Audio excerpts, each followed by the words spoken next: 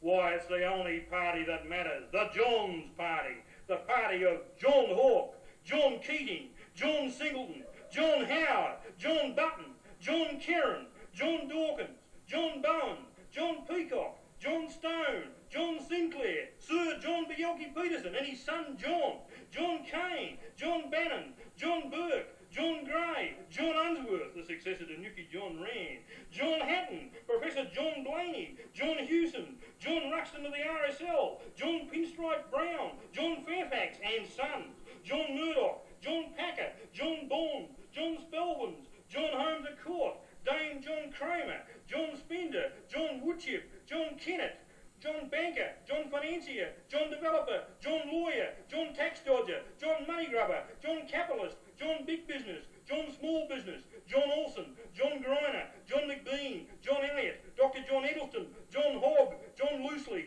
John Tightly, John Doctor, John Sun, John Age, John Herald, John Australian, John Truth, John Advertiser, John Cat, John Dog, John Cow, John Sheep, John Pig, John Farmer, John 7, John 9 and John 10. The party of John Interest Rates, John Low Taxes and John High Profits. The party of John True Blue, John Nicky Jai, John Every Man for Himself and John Let the Wimps Go to the Wall. All the talents in the country, the Johns Party. Who are you voting for? I'm voting for the Johns Party.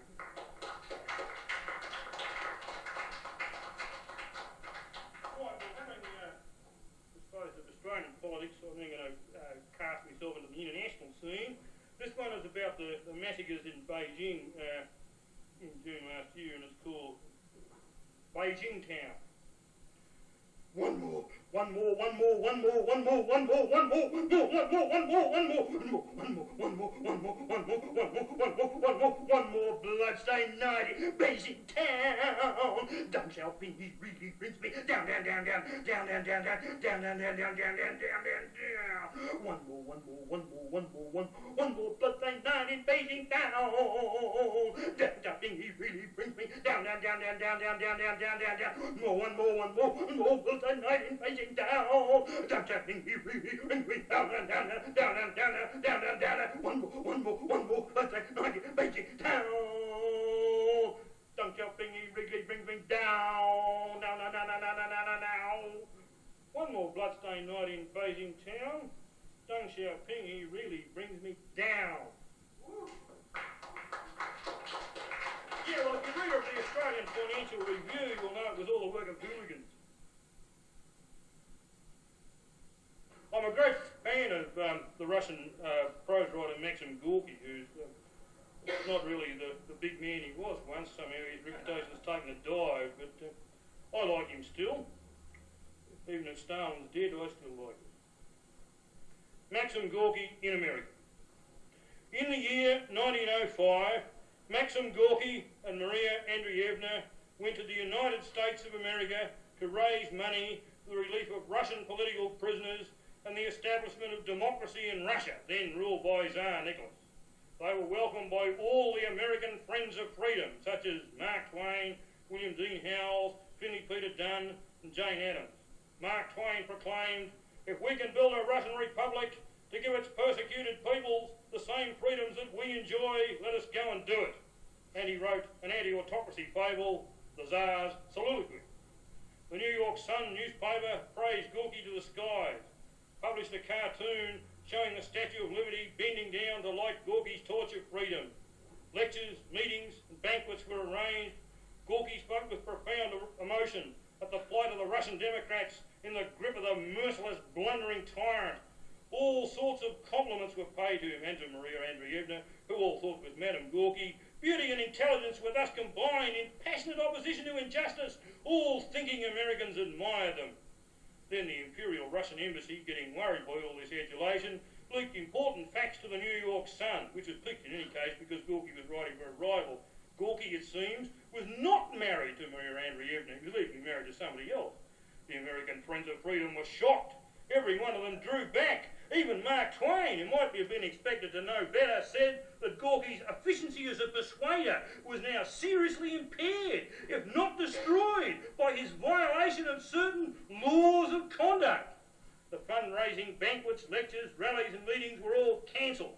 Gorky and Maria Andreevna were evicted from their hotel. Shall the purity of our inns be threatened by immoral foreigners? Screamed the New York Herald.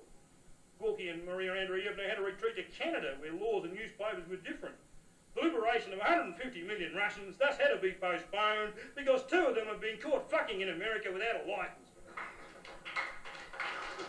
Right, this one is called Psychiatry Goes to War. Psychiatry Goes to War.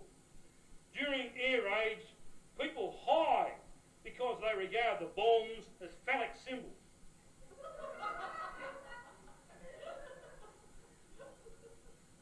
I'm sure you'll find that in Dr. Freud. Right. Some of you might have known the poem I wrote a long time ago called Stalin.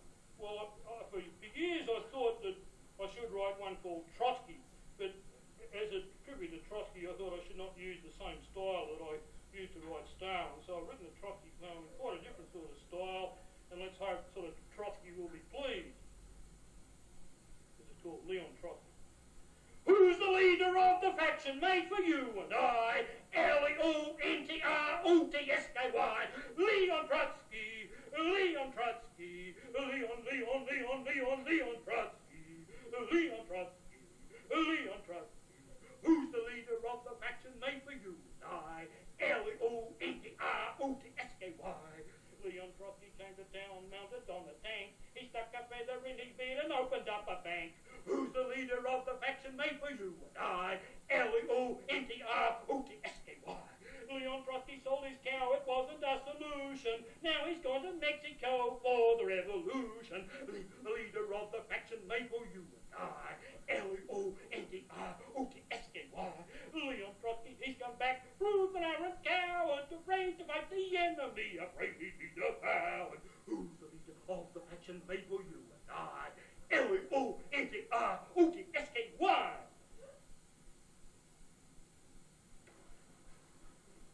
This one I wrote after I'd had an altercation with a professional Irishman.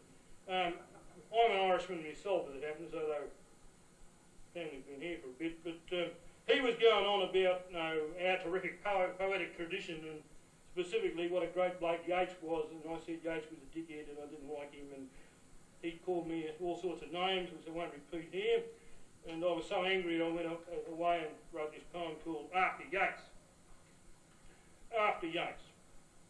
I shall arise and go now, and I shall go and censor O'Casey, and I shall blacklist George Fitzmaurice, and I shall do some similar management at the Abbey. I shall write a poem in praise of Kevin O'Higgins, Ireland's sole statesman, the best man for arranging floggings and firing squads that has arisen in Ireland since the days of Cromwell and Cahulan. I shall keep the war poets out of the Oxford Anthology. Their war is not my war. Their war is not worth writing about, and I shall get Dorothy Wellesley in. I shall redesign the Irish coinage. I shall write a marching song for Owen O'Duffy, who I hope will be able to do in Ireland all that Mussolini has done in Italy. I hold that Mussolini is a great friend of intellectuals and brain workers. There is clear proof of this. He has not shot Gentili or Croce or Marinetti, although he's had the chance. I shall reclaim myself once more an Irishman and deprecate the stupid mix that run the country. I shall retire to my tower and continue hammering my thoughts into unity, not an easy task, as I have skidded from nationalism to social nationalism, socialism to national socialism, the golden dawn to the golden calf. I shall write some more deathless lines, now certified as excellent by the Royal Swedish Academy, such as "Things fall apart, the centre cannot hold, mere anarchy is loosed upon the world," or "The best lack all conviction, while the worst are full of passionate intensity." lines that any dictator of sensibility, be his name Hitler or Hogan, Mulcahy or Mussolini, Stalin or Sheridan, de Valera or de Klerk, will be proud to have engraved upon his chest. I shall write more praise for noted Irishmen like Parnell and Swift, Synge and Yates, perhaps give Sir Roger Casement a go, though he had such a repulsive northern accent. I shall reflect once more on Maud Gon and on her daughter, and on a pint of porter in the hand of an old peasant man. I shall praise hard-riding country gentlemen, what I didn't do at Easter, what I said to Lady Gregory, what I learned from John O'Leary. I am hammering my thought into a unity. I shall arise and go now.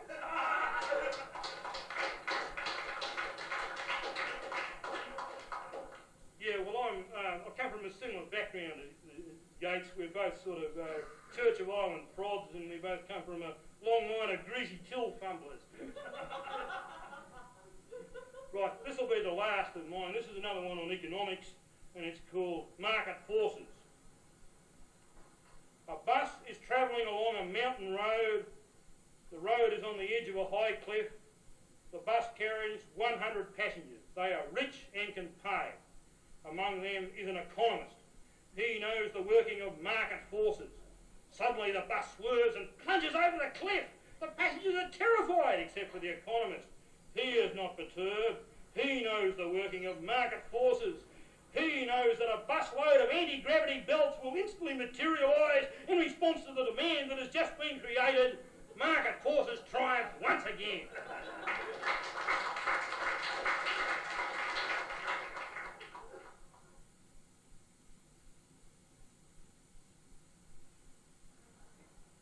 Under the wise leadership of Comrade Stalin and the banner of the party, we shall rout out the counter-revolutionary scum, the Trotskyite, Zinovievite fascist sediment, and lead the toiling masses to a better life. Now, I think you'll agree that was a real Stalin thought.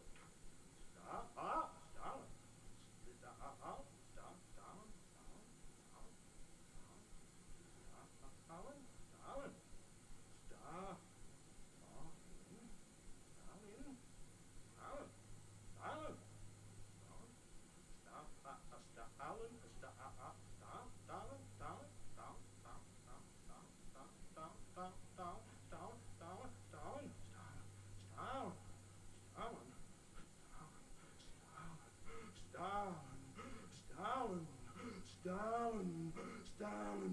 Stalin.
is got more, couldn't mother. Came, said, it turned with, the me was new princip, said, owned was he, roared, engine off, hot, get was along, in, go, on, anger, result, a Imperial Street, it, and my was from stop, and, a, out, and her, famous Birmingham, was father riding Ballarat, dismantled, bothered, spark, walking, looked, joking, motorbike, it, the, in, over, voice, magneto, his, frustration shoulder. New Imperial 3, and adds along anger, and a, before, boiling, Birmingham, Ballarat, bothered, called, couldn't, came, day, dismantled, economical, engine, father, from, famous, father, frustration, getting, got, go, he, his, hot, her, his, it's, in, imperial, it, in, joking, look, may, my, more, mother, me, my, motorbike, magneto, Napoleons, new, on, one, once, owned, off, on, one, out, over, princip, reliable, road, result, riding, speedy, she, said, street, stop, spark, shoulder, there, to, the, turn, the, voice, when, won't, was, with, was, walking. New Imperial 4. A, go, he, in, it, in, my, me, my, on, to, and, adds, and, they, got, get, his, hot, her, his, it's, new, one, off, one, out, she, the, was, came from, made, more, once, over, road, said, when, won't, with, along, anger, spark, there, voice, before, called, engine, father, famous, father, getting, joking, looks, mother, owned, result, riding, speedy, street, turn, boiling, couldn't, magneto, princip, stop, walking, Ballarat, bothered, imperial, reliable, shoulder, motorbike, Napoleons, Birmingham, dismantled, economical, frustration.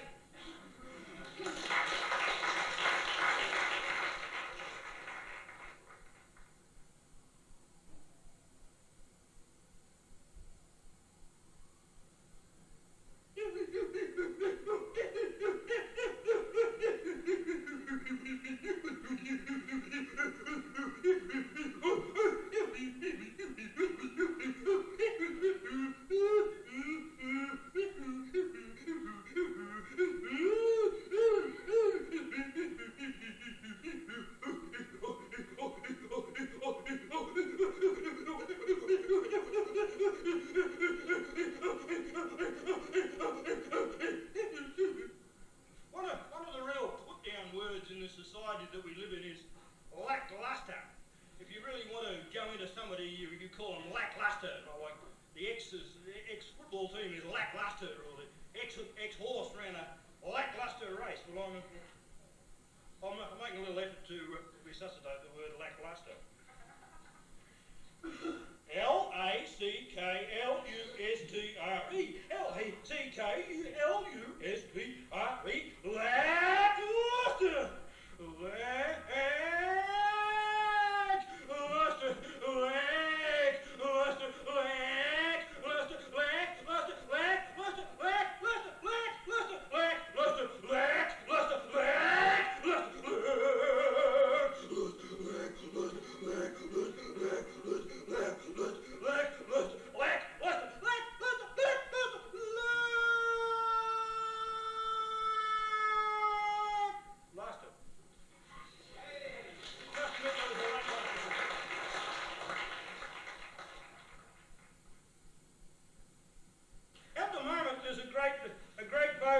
Translating the Bible into more modern language.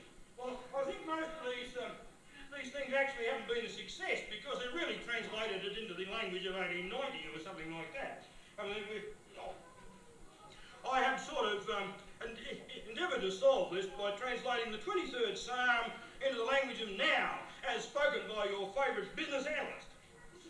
The Lord and I are in a shepherd and sheep situation, and I am in a position of negative need.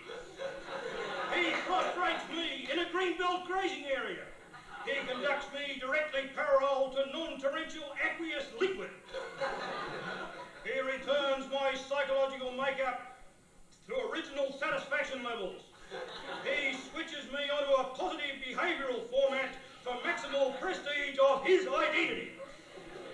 It should indeed be said that notwithstanding the fact that I make ambulatory progress through the umbracious inter-hill morality slot, terror sensations will not be initiated within me due to para-ethical phenomena.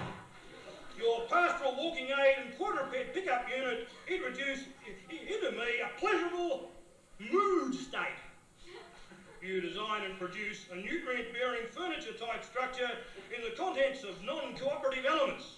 You act out a head-related folk ritual employing vegetable extracts. My beverage utensil experiences a volume crisis. It is an ongoing deductible fact that your interrelational, empathetical and non-vengeance capabilities will retain me as their target focus for the duration of my non-death period. And I will possess tenant rights in the housing unit of the Lord on a permanently open-ended time basis.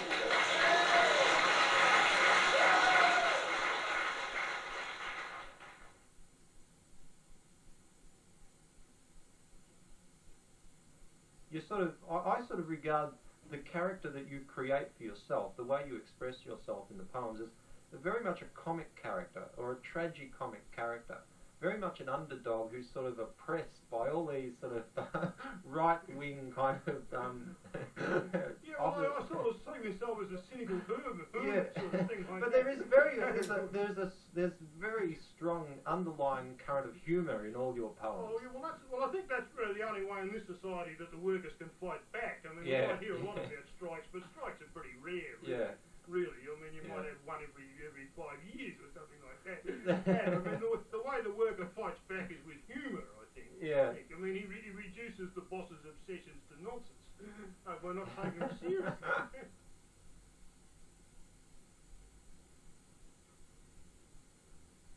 I was sitting in the office trying to explain granular activated carbon and define empty bed contact time when the phone rang. It was the wrong phone. It was George's phone. George was on leave. I hate answering his phone. It rang and rang and rang and rang. I looked around. No one else seemed very interested. I put on my best official voice. Mr. Brown's phone, I said. On the other end, some consultant trying to separate the ratepayers from their money for professional services via the old boy net. He and George went to Melbourne Grammar, trained to be rulers. I tried to play dumb. I've got a stutter, but I can't turn it on and off at will. Mr. Brown's on leave for 2 weeks, I said. I can't authorise payment. I got no authority. I just do as I'm told. And on this matter, no one told me anything.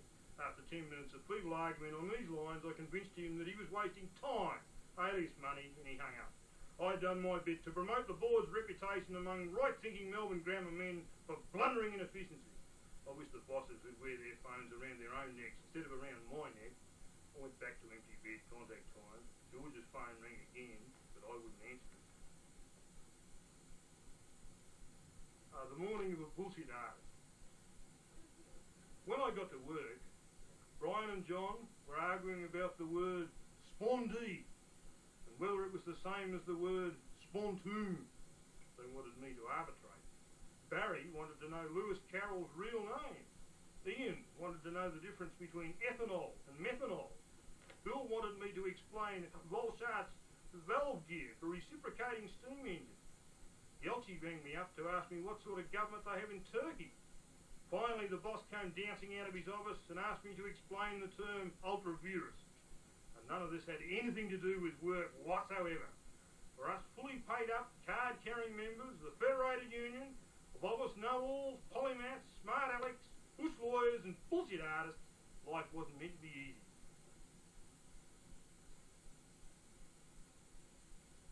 I'm in the shit business. I work for the sewerage department. I analyse experiments. I draw graphs and flowcharts and conclusions. Today, I was sitting at my desk trying to explain the dissolved air flotation process, where streams of little bubbles are released into a tank full of sewage to float the suspended solids up to the surface to be skimmed off. But what I was really thinking about was lunchtime. The canteen cook caters to the ethnic multitudes by putting on Italian eats most days. I was thinking of ravioli with meat sauce, but I was writing things like The sludge produced by this process is grey-brown in colour and does not produce offensive odours, provided anaerobic conditions can be prevented. The sludge is really composed of my used ravioli, and the boss's used steak, and your used hamburger, and the vegetarians' used brown rice, all mixed up together. And when it gets into this state, no one wants to know about it, except me. I don't find shit offensive. Most people do. They can't wait to push the button or pull the chain or something, and then they think the shit has vanished into the centre of the earth. Hasn't really, just waits up somewhere else. However, it's all biodegradable. I reckon most people think that shit is the most deadly poison on the face of the earth. They'd rather face 10 tons of plutonium than half a bucket of shit, even their own. No curse in the English language is complete without shit included in it somewhere. Lunchtime arrived. I ate my ravioli. I had a shit. It was brown in colour. I felt a lot better.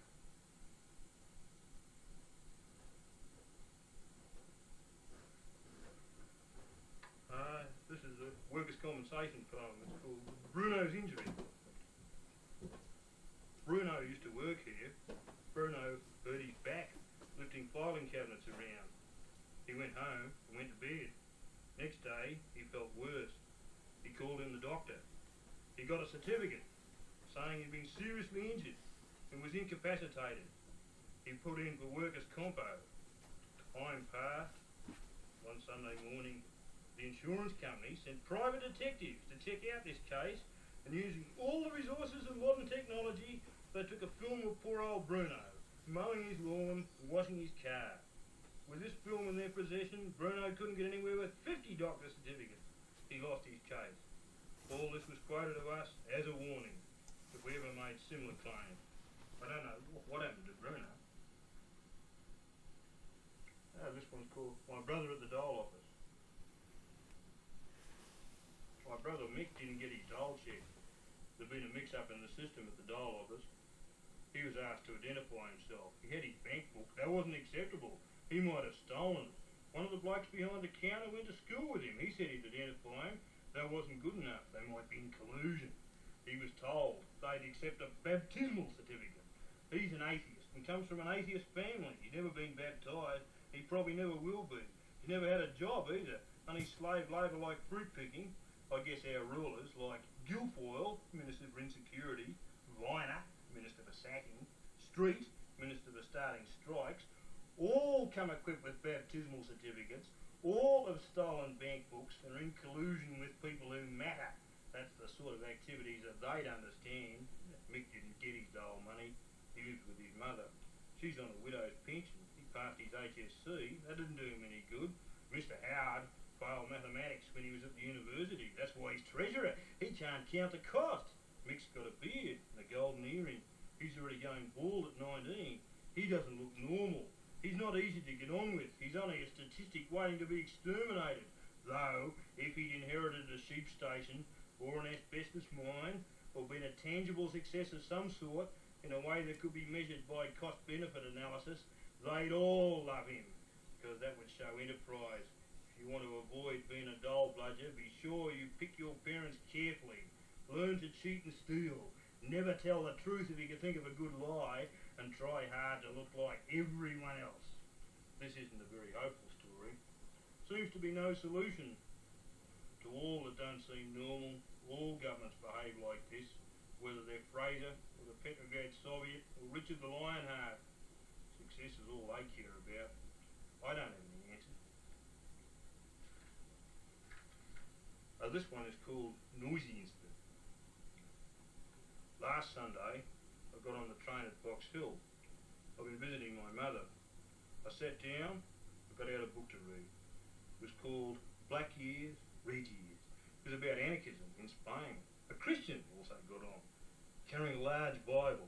He sat down opposite. He was very tall and thin, with white hair.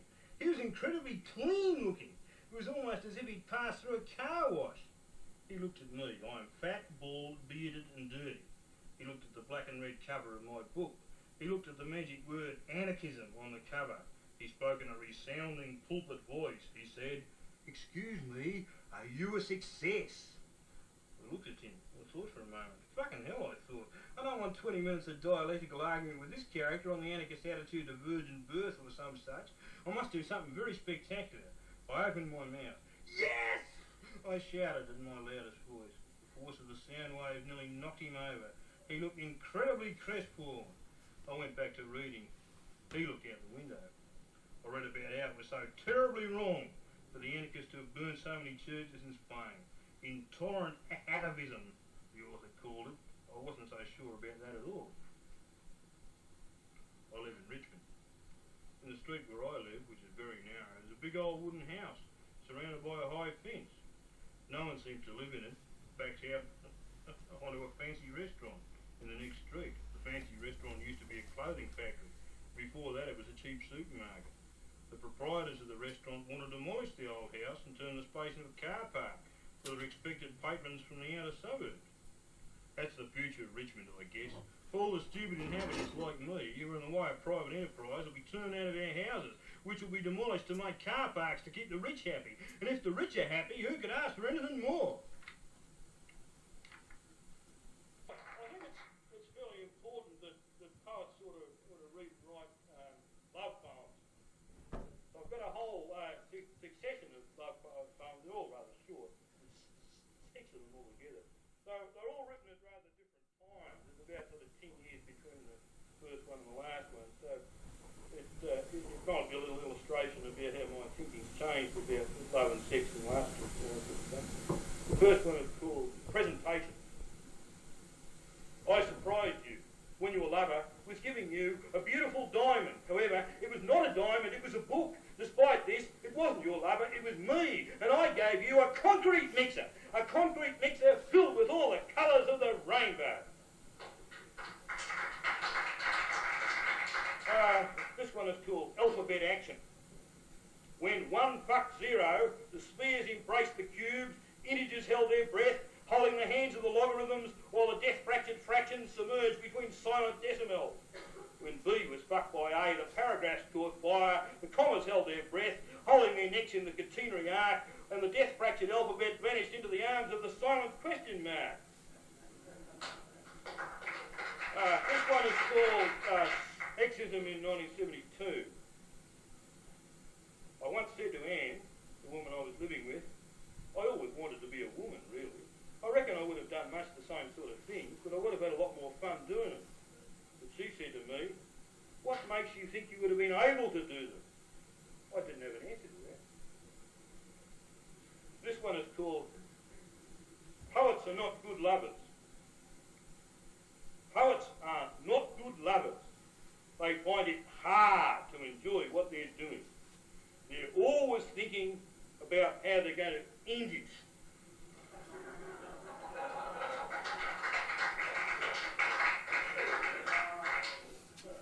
This one's called The Tyranny of Distance. Australia, we are told by learned professors, is a long way from everything. We've continually grown under the tyranny of distance. Anne and I went to Greece. We checked into an Athens hotel with a balcony from which we could view the Acropolis. But in between us and the Acropolis, we saw a Tasmanian blue gum, Eucalyptus globulus. A very healthy looking one, about 60 feet high. I'd never seen such an Australian looking tree in my entire life. We went to the island of Eos, a dry stony place reputed to contain the grave of Homer. On it we found 2 open frame windmills pumping water, just like the windmills of the Western District, and more blue gums, looking very much in harmony with the people and the landscape. We lay beneath one, embraced on a carpet of gum leaves, and despite the tyranny of distance, I felt very happy.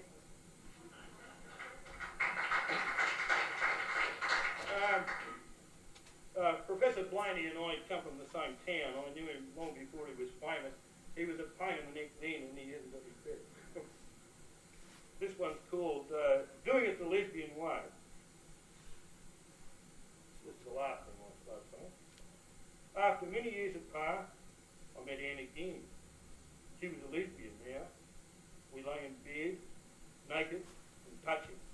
He said, you can do anything you like, as long as you don't penetrate me. Very reasonable, I thought. My head between her legs, my tongue on her clitoris. I was learning. The very tip of the tongue, she said, that is best.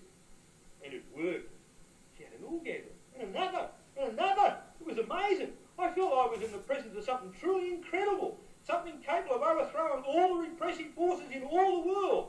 And I said, gasping and bewildered, how do you lesbians ever know how to stop?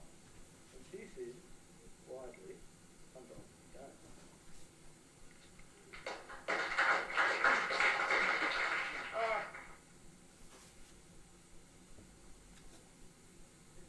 Poetry, poetry, poetry, poetry, poetry, poetry, poetry, poetry, poetry,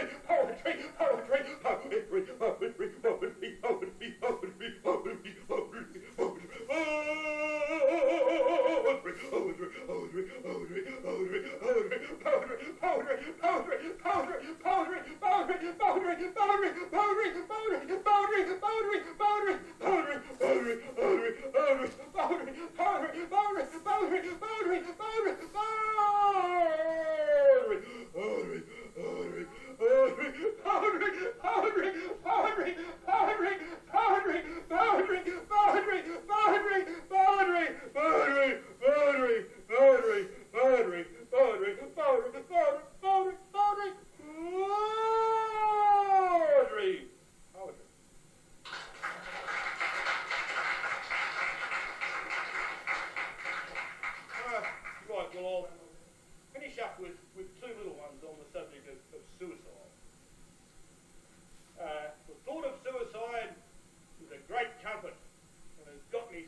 Australians are often accused of talking through their noses.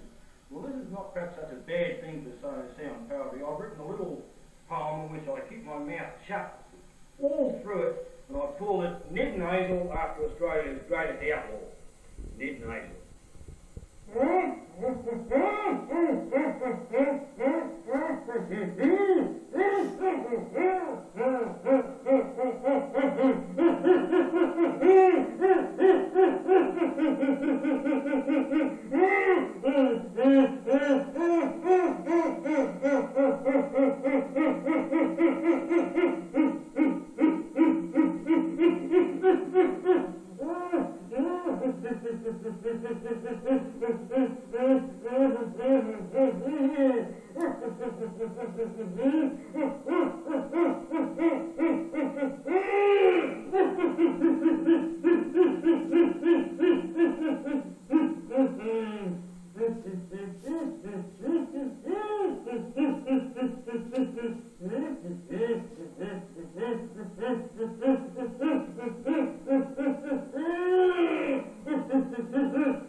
Good evening. My name's Jas Duke, and I'm going to read one of the poems out of the Blowing Out the Candle book, which is called 1987 Poem. Imagine Australia without Bob Hawke as Prime Minister, without a Prime Minister at all. There are no US bases, no military bases of any sort, no uranium mining or any other mining, no logging of rainforest or of any other forest. No one is being run down by cars and trucks. There are no rabbits, no feral cats, feral pigs, feral goats, feral sheep, feral cows and feral dogs. No native plant and animal species are endangered. There are no worries with the stock exchange, the current account deficit or the balance of trade. The Couriers are in command of their own destiny. No one is addicted to alcohol, tobacco or poppy seed alkaloids. There is no AIDS and no herpes. There is no gambling on horses or rolling balls. There are no police and no jails. No members of the RSL or the Chamber of Commerce or the National Farmers Federation. No judges or accountants. No whiz-kid high-flyer financiers making money out of nothing. No high and mighty doctors making life in test tubes. New life is made the natural way. Food the natural way. Everything else the natural way. You can't imagine it. Hard, I know. Well, think about Australia in 1787.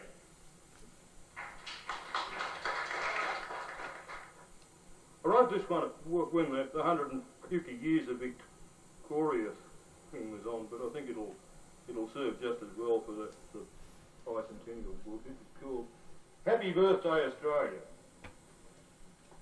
This seems a time of significant moments. Important anniversaries are approaching. 150 years of Victoria, 200 years of Australia. We're told it's our birthday and we must celebrate. Well, I suggest you celebrate in a genuine early Australian manner.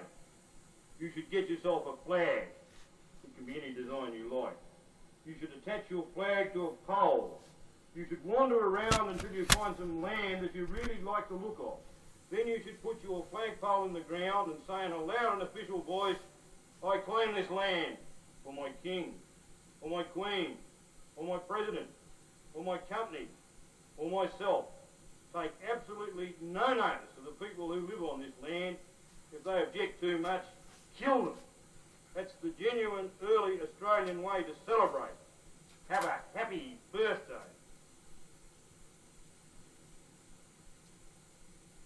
This one is about my background, which is perhaps sort of a slight parallel with the queries and attempt to explain sort of why we're all in this country where we don't really belong, I think. It's called Learning My Own Language. I can't speak my own language, which is called Gaelic, spelled G-A-I-C-H-L-I-G. Neither could my parents, or their parents, or their parents' parents. We lost our way a long way back, somewhere in the 17th century. You see, the English outnumbered us. They had more men and bigger guns. Nothing infuriated them more than hearing another language spoken. Where guns failed to exterminate Gaelic, ridicule mostly succeeded. Gaelic speakers were ignorant peasants, a backward race, destined to die out and be replaced by stronger people. The escape hatch was to learn English, or Burler. So my ancestors stopped being Irish and became Anglo-Irish. They even dumped their Gaelic names. That worked for a while. Then it was discovered that Ireland was overpopulated with these horrible backward people. However, they might still be of use. They could be sent to populate the colonies, like Australia, where they could help paint the map red, uphold the empire, sing God Save, work the land, serve in the army, and speak English and pay their taxes. And my ancestors did this. They selected land stolen from the Koori. They became Irish-Australian potato farmers instead of Anglo-Irish ones. At Portillo and Napoleon and Quambatook instead of at Bandon and at Clonakilty and at Macroom. They attained a bit of prosperity, but they were mostly regarded by their English neighbours as those Irish in their bog of ignorance, an inferior race incapable of logical thought, professing an alien religion and speaking with a disagreeable accent. 100 years passed. Many other immigrants arrived in Australia from all sorts of countries, many speaking their own language. The Australian English started to take fright. They might be swamped by foreigners. Nothing infuriates them more than hearing another language spoken. They looked around for allies. They discovered the Irish. The Irish were really all right after all. Some of them were even in the Liberal Party. Immigration from Ireland should be encouraged. 100 years ago, my grandparents were Irish hooligans, but I'm okay. I come from good Irish racial stock. I'm okay as long as I keep on speaking English. Australia differs from England now, you see. In England, the Irish are still a problem. They are subjected to jokes like, did you hear the one about the Irishman who drowned trying to push start his submarine? As it happens, an Irishman invented the submarine, John P. Holland of County Clare. It's not really an achievement to be proud of. In England, it's still the height of wit and humour to do a bad imitation of someone else's accent. I've started learning my own language, not the one I'm writing this in, that's Burler, I'm forced to use it. It's a master race language, one that you've got to learn to get on, to please the rich and powerful. A big nation, superpower, high-tech language. spoken by the President of the USA and the New York Stock Exchange and Hollywood and the CIA, spoken as it happens by people whose ancestors aren't English mostly, like Reagan and Schultz and Weinberger and Kissinger and Rockefeller and Guggenheim. Gaelic is sure different. It's low on the master race scale, not suitable for shrieking commands, making nuclear bombs and rigging the stock market. Nouns precede adjectives. For example, Buntada Moor is big potato. Buntada Biak is small potato. There is no K, no Q, no V, no W, no X, no Y, no Z. H is only a half letter. It can't stand alone. It only modifies other letters. The letter T is a ch sound. Chainer, meaning fire, is spelled T-E-I-N-E. Sentences all start with verbs. For instance, in Va iad agkur Buntada, which means they were planting potatoes this year, the Va is the verb. It's the language of an old and natural world, moving at the pace of the donkey and the wheelbarrow and the rowing boat. It's hard going for me. My mind is set another way. I'm very slow to learn. I make mistakes. I get discouraged easily. I find conversation particularly hard.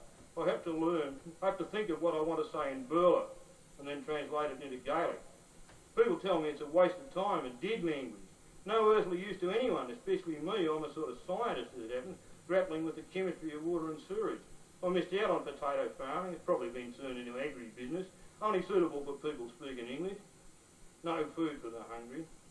Moor and Cure he had beer green, Bitty and Takras Uren, Nem Tuge Iad beer green, Bitty Shinshona, Hur via Va Naduina, via Gav. If they will not give us food, we would be hungry. If they would give us food, we would be happy. Give food to the people. I'll give them food.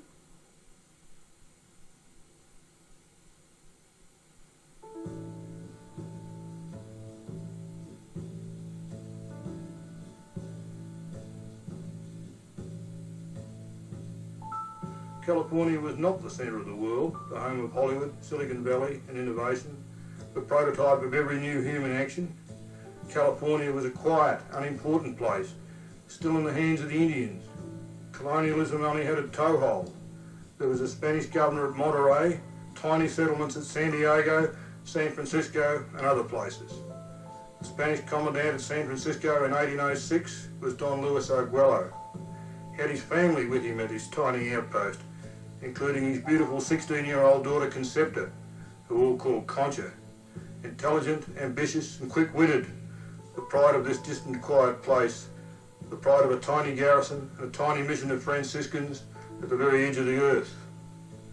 There was another colonial power to the north. Alaska was then Russian America. There was a Russian governor, Prince Baranov, on Sitka Island. The Russians trapped fur-bearing animals and caught fish. The Tsar had ambitions in America. Ships had been sent to the Pacific under a trusted emissary, Count Nikolai Retsinov. Retsinov had far-reaching orders. He was to investigate the possibility of expanding the Tsar's dominions into Japan and into California. Retsinov was about 40. He came from an impoverished noble family. He was busy, bustling and intelligent. A huge bearded man with a bald head. Once the Tsar's court chamberlain, now his ambassador in the Pacific. He had unusual views for a Russian aristocrat. He wanted the serfs freed. He disliked the beaver trapping in America. Beaver hats, he wrote, if such lovers of beaver hats would stop to reckon what beavers cost, that is, how many people have had their throats cut or in other ways perished for them, perhaps they would pull their beaver hats lower over their eyes. Baranov arrived at Sitka with two little ships, the Juno and the Perchance. Baranov suggested he go to San Francisco, make contact with the Spaniards, ascertain their strength and extort concessions. He set out in the Juno. It began badly. There was scurvy at Sitka. The Russians were reduced to eating eagles and flying fish. Soon half the crew was sick. Some of them died. The Juno was becalmed for days. Then there were storms. The Juno took 200 days to go from Sitka to San Francisco. It seemed that God hated their enterprise. Retsinov alone was confident that all would turn out well. They arrived at Fort San Joaquin, at the harbour mouth. The fort had big guns that could have smashed them. Retsinov had the Juno hoist a confused mass of signals, The Spaniards did not understand. Even the Russian flags, the blue cross of St Andrew and the double-headed eagle emblem were new to them.